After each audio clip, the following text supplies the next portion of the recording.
जिहाद शुरू हो गए और फिर क्यों नहीं कार्रवाई हो पा रही ऐसे? मैं सर्वप्रथम तो बंधुओं आपको ये धन्यवाद देता हूं कि आपका ध्यान इस ओर गया।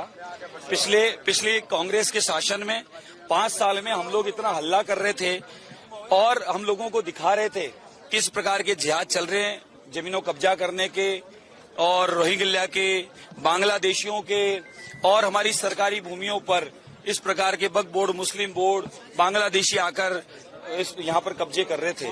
लेकिन 5 साल सरकार इतनी भारी थी कि उस सरकार के आवाज में हम सबको दबाया जा रहा था और हमारी आवाज इतनी बुलंद हुई कि जनता ने सामूहिक रूप से तय किया कि इस बार भाजपा की सरकार लाएंगे, ये तुष्टीकरण वालों को भगाएंगे।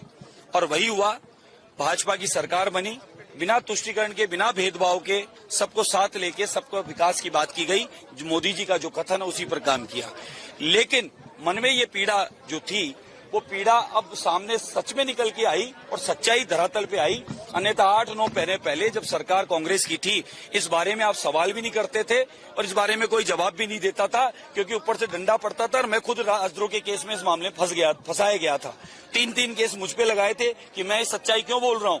इसलिए अब भाजपा की सरकार आई तो ये माने कि कम से कम हम लोग आज बोलकर उन समस्याओं को निराकरण के लिए खड़े हो गए हैं। और उस क्रम में ये समस्याएं, बीमारियां सामने आई है और ये बीमारियां सामने है तो इलाज भी अब समय से हो जाएगा। और आप निश्चिंत रहिए, यहाँ से बांग्लादेशी भी वापस बांग्ला पहुंच जाएंगे। ट्रेनें भर के रवानगी होने वाली है जल्दी। किराएदार वेरिफिकेशन भी होगा। अपराधी किस्म के लोग जमीनों के ऊपर जो जिहाद फैला रहे हैं, कब्जा कर रहे हैं और मुस्लिम समाज को भी भगा के जमीनों का धंधा कर रहे हैं, उनका धंधा बंद होगा। सलाखों के पीछे जाएंगे। दस्तावेज सहित जल्दी आप लोगों के सामने पुनः आने वाला हूं और आपको दस्तावेज सहित दिखाऊंगा कौन कौन जमीन, कौन कौन खसरा नंबर और कौन कौन आदमी उसके मेंबर, उन्होंने इन जमीनों का इस प्रकार से धंधा किया है और जमीनों से बेदखल करके उन जमीनों का व्यापार किया है। इसलिए ये जिहाद जो है ये बंद होना चाहिए। जमीनें कब्जा करने का जिहाद है, ये भी बंद होना चाहिए। भारत माता की को लेकर के क्या कहेंगे? बिल्कुल, अगर अवैध निर्माण हुए हैं तो वो तोड़े जाएंगे, सीज होंगे और गलत काम जो हो रहे हैं उनकी मेरे यहाँ कम से कम कोई जगह नहीं है। आप मुझे लिस्ट बना के दीजिए, आपके सामने कार्रवाई नहीं हो तो मुझे बोलिए।